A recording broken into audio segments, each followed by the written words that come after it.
Assalamualaikum warahmatullahi wabarakatuh.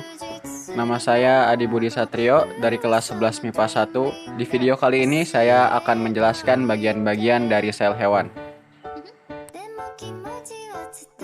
Bagian yang pertama adalah membran sel. Membran sel adalah pembungkus sel pada bagian luar yang tersusun dari protein dan lipid.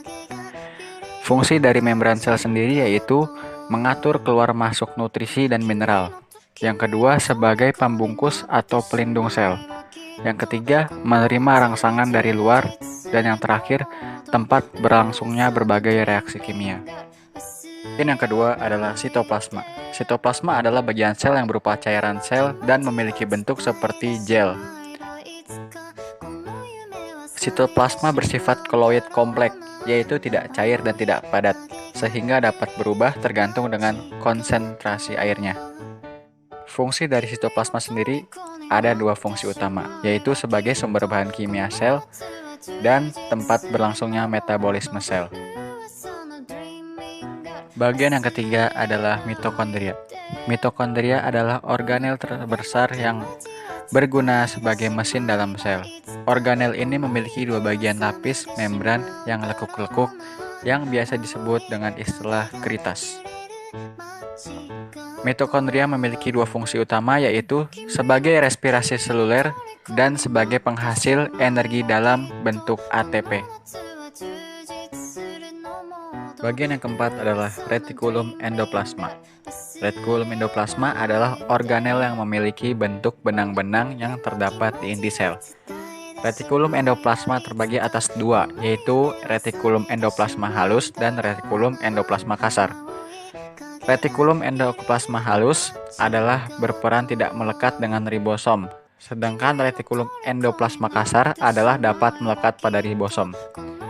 Fungsi dari retikulum endoplasma sendiri yaitu sebagai sintesis protein. Yang kedua, sebagai tempat pengangkut sintesis steroid dan lemak. Yang ketiga, membantu detoksifikasi sel-sel berbahaya di dalam sel. Dan yang terakhir, sebagai tempat untuk menyimpan fosfolipid, steroid, dan glikolipid. Bagian yang kelima adalah lisosom. Lisosom adalah organel berupa kantong terikat di membran yang berisi kandungan enzim hidrolitik. Lisosom terdapat pada sel eukariotik. Lisosom memiliki fungsi sebagai berikut.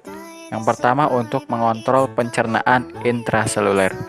Yang kedua, sebagai mencerna materi dan pengguna fagositosis. Yang ketiga, sebagai penghancur organel sel yang telah rusak.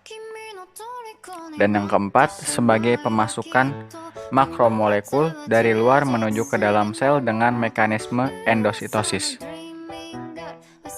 Bagian yang keenam adalah aparatus Golgi atau yang dikenal dengan badan Golgi. Badan Golgi adalah organel yang dikaitkan dengan fungsi ekskresi sel. Badan Golgi dapat ditemukan di semua sel eukariotik. Organel ini sangat berperan penting, yaitu mempunyai fungsi ekskresi seperti ginjal. Badan Golgi memiliki bentuk seperti kantong pipih yang berukuran kecil hingga besar dan terikat oleh membran. Setiap sel hewan memiliki 10-20 badan Golgi. Fungsi dari badan Golgi sendiri yaitu untuk memproses protein. Kedua, membentuk lisosom. Ketiga, untuk membentuk membran plasma. Dan yang keempat, membentuk vesikula atau kantung untuk ekskresi. Bagian yang ketujuh adalah sentriol. Sentriol adalah struktur organel yang memiliki bentuk tabung organel, dapat ditemukan pada sel eukariota. Organel ini juga dapat mengambil peran dalam pembelahan sel dan dalam pembentukan silia dan flagela. Selain itu, sepasang sentriol mampu membentuk struktur gabungan yang disebut dengan istilah sentrosom. Sentriol memiliki dua fungsi. Yang pertama, berperan sebagai pembentuk silia dan flagela, dan yang kedua, sebagai proses pembelahan sel dalam bentuk benang spindle. Bagian yang kedelapan adalah ribosom. Ribosom adalah organel sel yang memiliki tekstur padat dan kecil dengan ukuran diameter 20 nanometer. Ribosom memiliki fungsi sebagai tempat berlangsungnya proses sintesis protein. Bagian yang ke-9 adalah nukleolus. Nukleolus adalah organel yang terdapat di dalam inti sel atau nukleus. Fungsi dari nukleolus adalah bertanggung jawab dalam pembentukan protein. Bagian yang ke-10 adalah membran inti. Membran inti adalah elemen struktural utama nukleus yang membungkus keseluruhan organel. Fungsi dari membran inti adalah melindungi inti sel atau nukleus dan sebagai tempat pertukaran zat antara materi inti dan sitoplasma. Bagian yang ke-11 adalah nukleoplasma. Nukleoplasma adalah organel yang memiliki tekstur padat yang berada di dalam inti sel atau nukleus. Nukleoplasma bertugas untuk membawa informasi genetika. Bagian yang terakhir adalah nukleus. Nukleus adalah penyatuan dari nukleoplasma, nukleolus, dan membran inti. Nukleus adalah organel kecil yang mengatur dan mengendalikan aktivitas sel.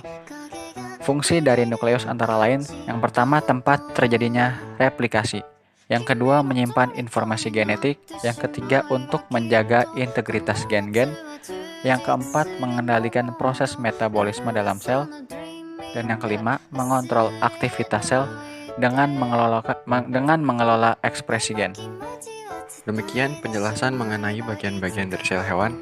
Semoga bermanfaat. Kurang lebihnya mohon dimaafkan. Saya Adi Budi Satrio undur diri. Wassalamualaikum warahmatullahi wabarakatuh.